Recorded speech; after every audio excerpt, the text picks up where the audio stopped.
I'm going to tell about 2-3 stories. I'm going to keep it real short. Number one, put God first. Put God first in everything you do. Everything that you think you see in me, everything that I've accomplished, everything that you think I have, and I have a few things, everything that I have is by the grace of God. Understand that. It's a gift. 40 years ago, March 27th, 1975, it was 40 years ago, just this past March, I was flunking out of college. I had a 1.7 grade point average. I hope none of you can relate. I had a 1.7 grade point average. I was sitting in my mother's beauty shop. They still call it beauty shops now? What they call it now? Yeah, I was sitting in the beauty parlor. I was sitting in my mother's beauty parlor, and I'm looking in the mirror, and I see behind me this woman under the dryer. And every time I looked up, she was looking at me, just looking me in the eye. And I didn't know who she was, and I said, she said, somebody give me a pen, give me a pencil. I have a prophecy. March 27, 1975, she said, boy, you are going to travel the world and speak to millions of people. Now, mind you, I was flunked out of college. I'm thinking about joining the army. I didn't know what I was going to do, and she's telling me I'm going to travel the world and speak to millions of people. Well, I have traveled the world, and I have spoke to millions of people. But that's not the most important thing, the success that I had. The most important thing is that what she taught me and what she told me that day has stayed with me since. I've been protected. I've been directed. I've been corrected. I've kept God in my life, and it's kept me humble. I didn't always stick with him, but he always stuck with me. So stick with him in everything you do. If you think you want to do what you think I've done, then do what I've done and stick with God. Number 2, fail big. That's right. Fail big. Today is the beginning of the rest of your life, and it can be very frightening. It's a new world out there. It's a mean world out there, and you only live once. So do what you feel passionate about. Take chances professionally. Don't be afraid to fail. There's an old IQ test, was 9 dots, and you had to draw 5 lines with a pencil within these 9 dots without lifting the pencil. The only way to do it was to go outside the box. So don't be afraid to go outside the box. Don't be afraid to think outside the box. Don't be afraid to fail big, to dream big. But remember, dreams without goals are just dreams, and they ultimately fuel disappointment. So have dreams, but have goals. Life goals, yearly goals, monthly goals, daily goals. I try to give myself a goal every day. Sometimes it's just to not curse somebody out. Simple goals, but have goals. And understand that to achieve these goals, you must apply discipline and consistency.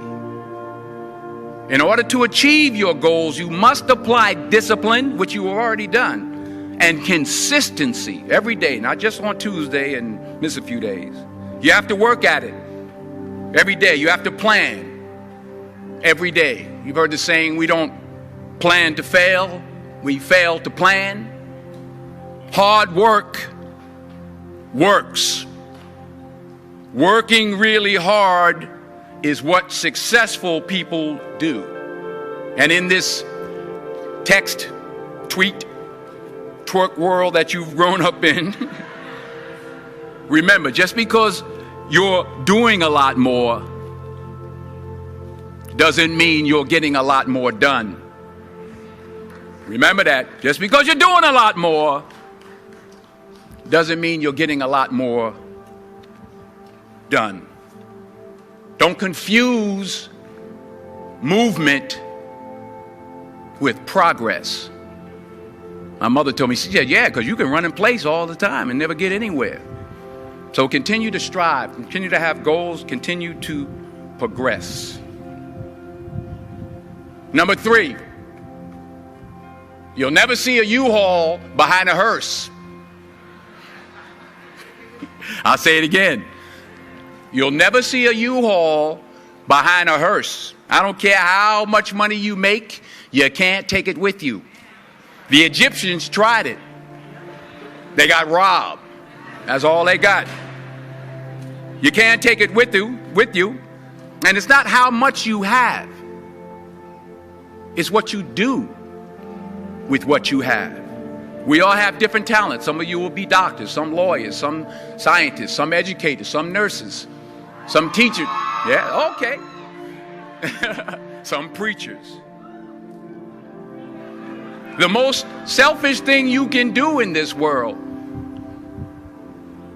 is help someone else. Why is it selfish? Because the gratification, the goodness that comes to you, the good feeling that I get from helping others, nothing's better than that. Well, one or two things, but nothing's better than that. Not jewelry, not big house I have, not the cars, but it's the joy. That's where the joy is, in helping others. That's where the success is, in helping others. Finally,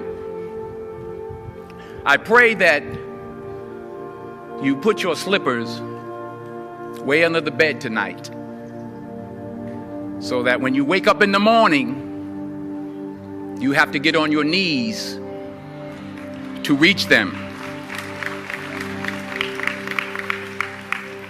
And while you're down there, say thank you for grace.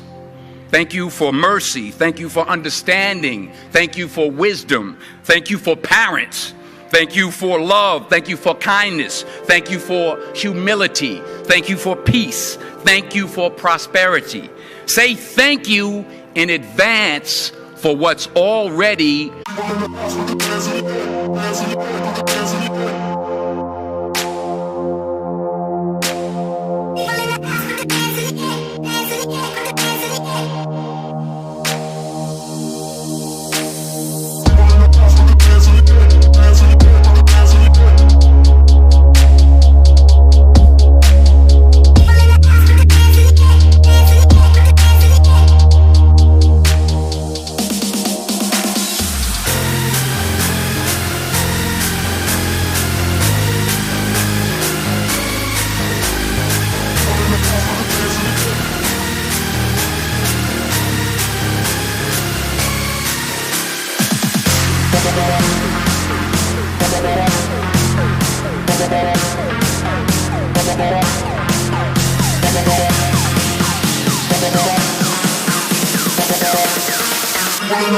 That's